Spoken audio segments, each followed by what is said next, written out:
I can't say nothing bad about anybody. Yeah. Tully's probably the worst. I was going to say, except Tully. Tully's the worst. Yeah, and Jim Crockett. Yeah.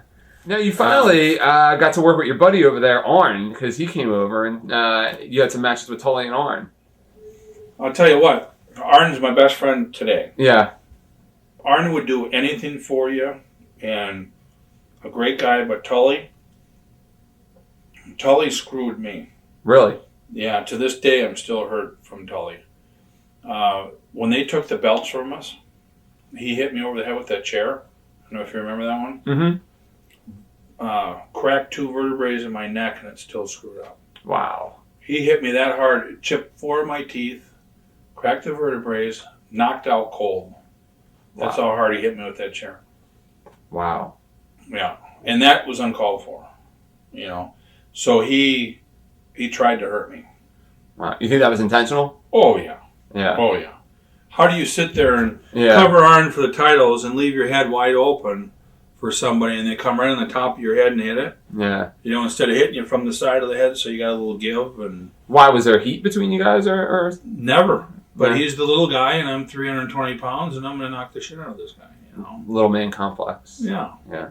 So there's only a couple guys in the business that, and maybe he did it because I'm best friends with Arn. And him and Arn were having falling outs and fighting and, you know what I mean? Mm-hmm. Now, in the 80s, with the crazy travel schedule you had, we talk a lot to the guys about this.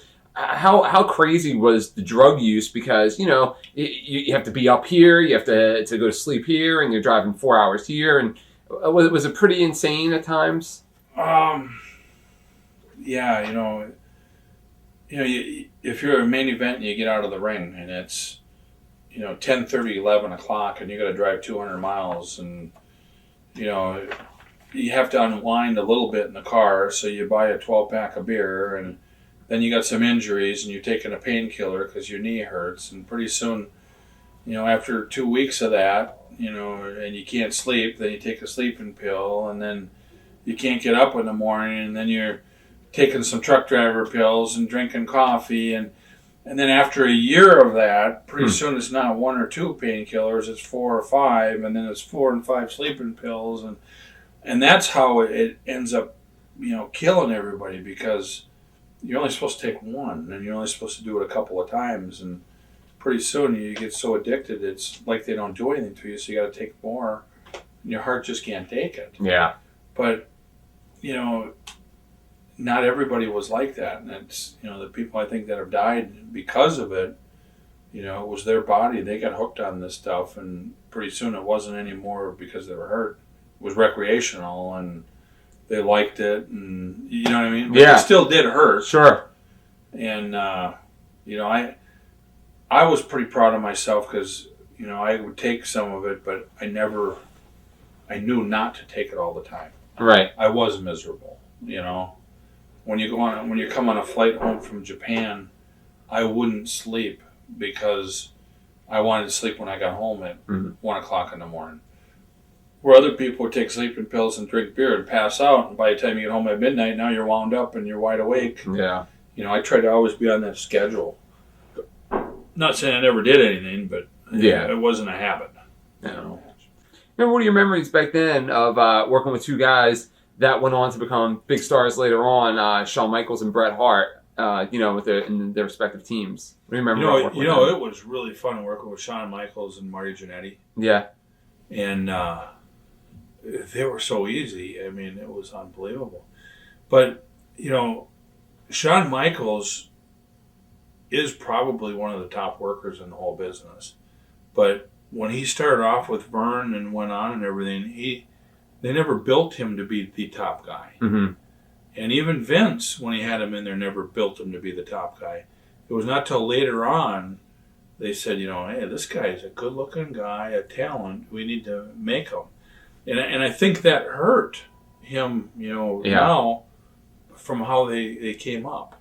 You know what I mean? Yeah, yeah. I mean, it's strange because he could have been so much bigger. Yeah. And still, and maybe it's because of, I'm 47 years old and I look at what he's doing right now, and I've known his whole career, but it just seems like you know, they held him back so much. He could have been like Ric Flair or, you know. Yeah.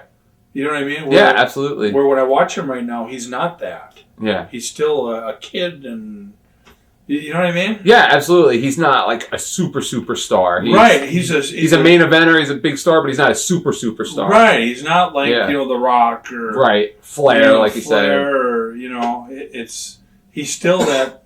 Not quite there, and that's what I think it was that beginning.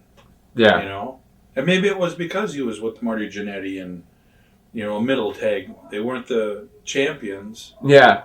You know. Yeah. It's hard to say. Yeah. Yeah. What are your memories of your very first WrestleMania?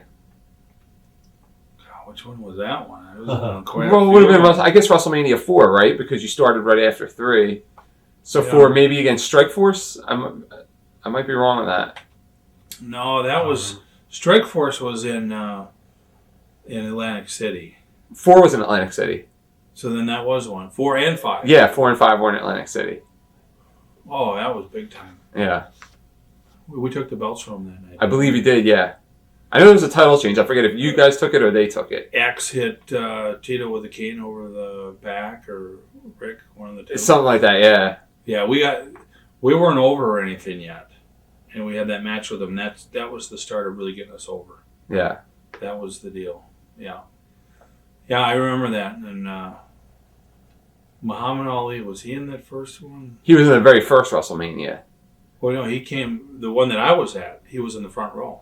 Oh, maybe he was in the front row. I don't think he did anything like on TV or anything. I don't remember. Yeah, I think he was just in the audience still.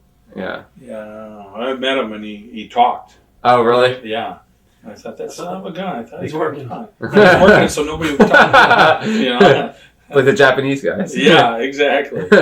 No, but I mean, it was big time being WrestleMania, especially after, you know, the one before it had more people than anybody's ever been in the building. Yeah.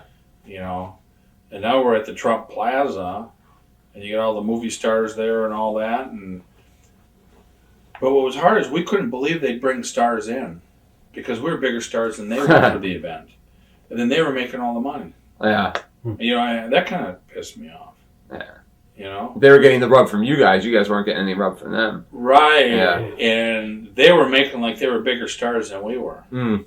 You know, and we're just looking at them like, you know, who do they think they are? You know? Nobody gave a crap really about them. They were there to see the wrestling. Did Fuji ever rib any of the celebrities that came in? You can remember? Not that I know. Not that I know. Yeah. Whose idea was it to finally dismantle the demolition gimmick? Vince.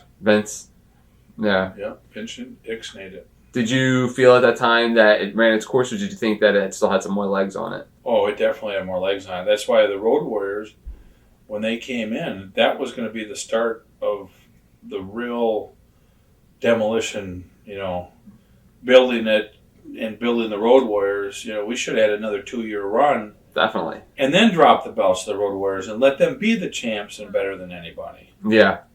You know, because then we would have left on top and, you know. Yeah. Dozens of exclusive shoot interviews right now on TitleMatchNetwork.com.